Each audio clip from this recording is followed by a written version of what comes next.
Hi guys, today's video is going to give you 22 ways to save money. Thank you for visiting my channel Free Your Finance. I document my journey towards financial independence. I also share helpful hints and tricks, so if this is something you may find useful, please click the subscribe button below. So we work so hard to earn money, I personally believe it's just as important to save our money too. I've thought of 22 easy tips that I think you can add to your life that will help you save a little bit of money. Don't get me wrong, you're not going to turn into millionaires, but a few small changes can go a long way.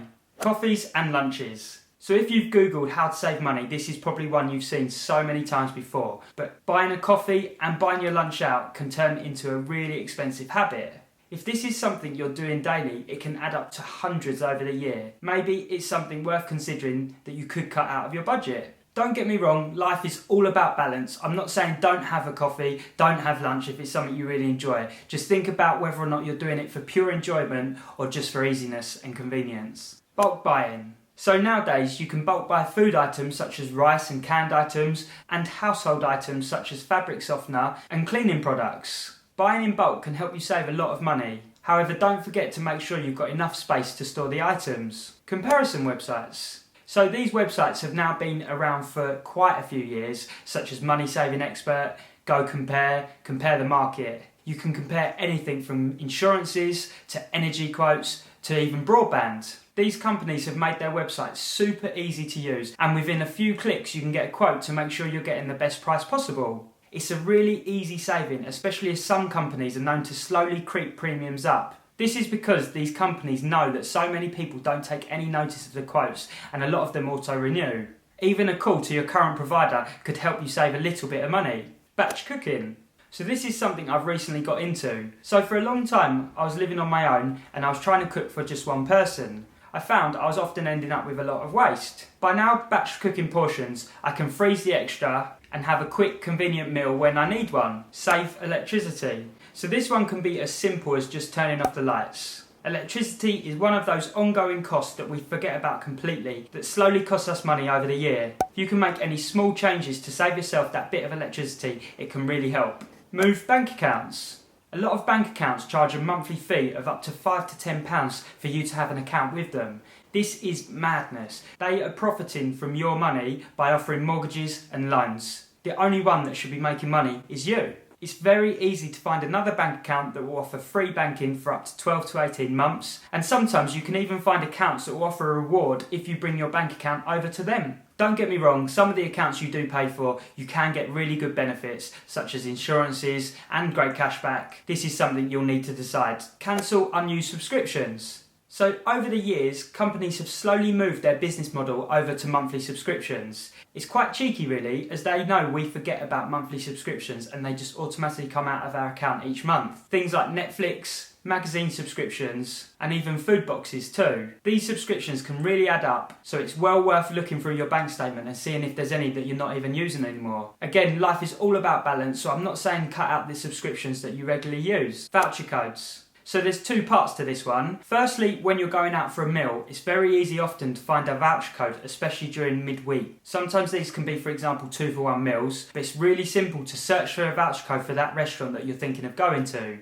If you're going out anyway, you may as well save some money, right? Secondly, you can also find a voucher code when you're purchasing a service or a product. You often notice on the checkout page there'll be a promo deal box for you to fill in. Often when I reach this page, I do a quick search on Google for that company's name and voucher codes and see if there's any current deals that I can take advantage of. Using credit cards. I know, a finance channel telling you to get a credit card. Madness. Credit cards are very dangerous things if not used correctly, don't get me wrong. If, however, you're sensible with your credit card, they can be really great to have. Some offer great cashback or you can earn flying miles and rewards. It's just really important you make sure you pay off your balance at the end of each month automatically. If you're not going to pay off your balance, do not get a credit card. You can end up in big trouble. The other great thing about a credit card is it gives you advanced security when making larger purchases. Customer rewards. So these are things like Tesco Club Card, Sainsbury's Nectar, Boots Advantage, etc. These companies offer rewards to their loyal customers. Some of these rewards can be not helpful at all, and obviously the companies are trying to get you to spend more money in their store. However, used properly, it's an easy saving for you to make.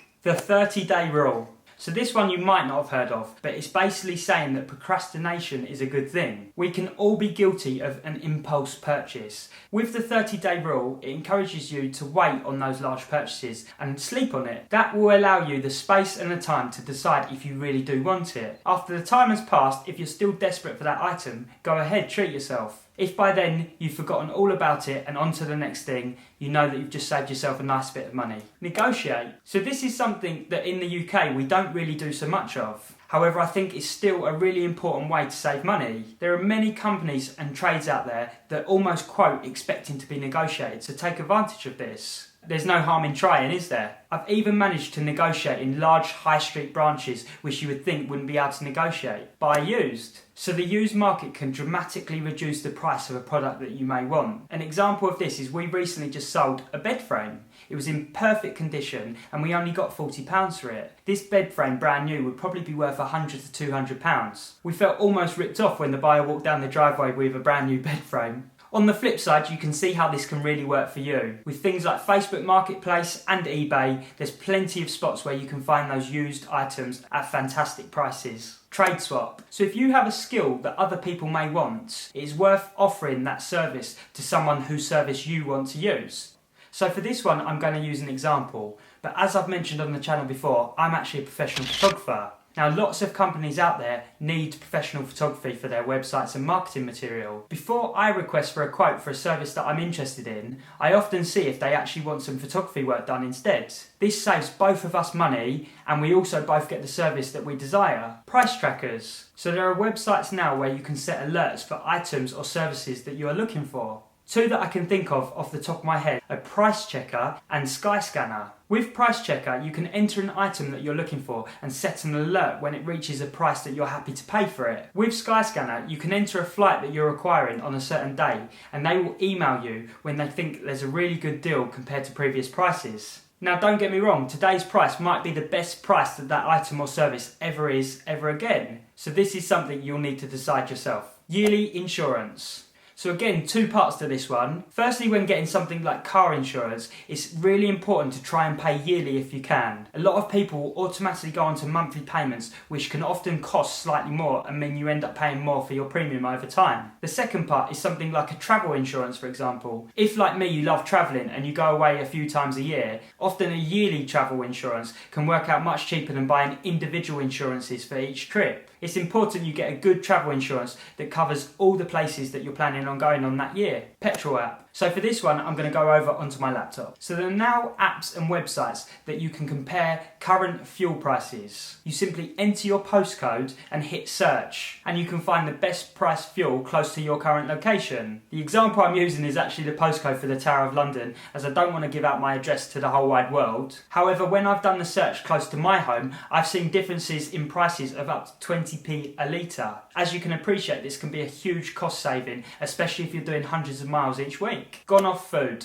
So often we have fruit and veg that go off over time and our automatic reaction is just to chuck it in the bin. Instead, when it's close to going off, why not cut it up and freeze it? It's then ready to use when required. Pack food for days out. So this is something I remember my mum and dad doing when I was a kid. When we'd go and visit the zoo or the theme park, instead of paying the extortionate prices within these places, my mum and dad used to pack a packed lunch for us. As you can appreciate, for a family of 5, this saved them quite a lot of money for each trip. Share equipment and subscriptions. So I actually do this with one of my really good friends. We share a canoe, we share a camera for our travels, and we even share subscriptions, which is actually Netflix. Instead of both getting the items or subscriptions, we simply halve the cost, especially if they're items that you're not using every day. With our canoe, for example, one will text the other when it's required and we'll make sure it's ready waiting at the door for them when they need it. In the few years we've been doing this, we've only had it once, I believe, where we've wanted the same item at the same time. But for us, the cost saving outweighed this disadvantage. Changing light bulbs. It's another small one that's not going to save you thousands. However, it's proven that if you change your light bulbs to LED bulbs, it can save you money, especially over years. They're long lasting and cheap to run. Purchase discounted gift cards. So there are actually websites where you can purchase unwanted gift cards. These can be for shops or restaurants. If it's a restaurant you're going to anyway and you can buy a £10 voucher, for example, for £8, then this is a great saving. However, don't just buy them for the sake of it. This could become very expensive. And finally, budget apps. So there are apps where you can enter your income and your outgoings, which allow you to track your spending. For anyone that's never done this, I would really recommend it, and it can bring up some real shocks of what you're spending each month. It will help you decide what are your vitals and what are the treats that maybe you can cut out. So there are my 22 tips of saving money. I tried to pick tips that are fairly easy to do and things that we can make action on quite quickly. My face should now be popping up somewhere on this left side. If you click that, you can subscribe to my channel and see more of my work as it's released. Most of my videos are going to be documenting my journey towards financial independence. I talk about investments, rental properties and savings. If you have any questions, please leave them below. If you can think of any more great easy tips to save money, please leave them in the comments below and make sure you hit the thumbs up. Thanks guys.